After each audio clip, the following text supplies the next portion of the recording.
He flew into the neighbor's yard. Our yard is really close to everyone. Sí, se fue. Se va de repente. Coco! It's about to get dark too. He flew away, guys. Coco, you want a peanut? What? Coco, I hear him.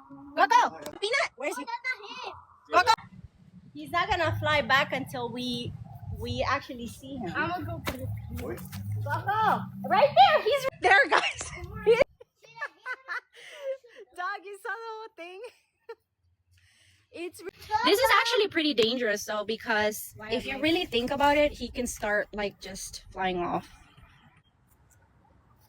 Oh, there you go. There you go. There you go. Good dog. Good dog. Baby. Good baby.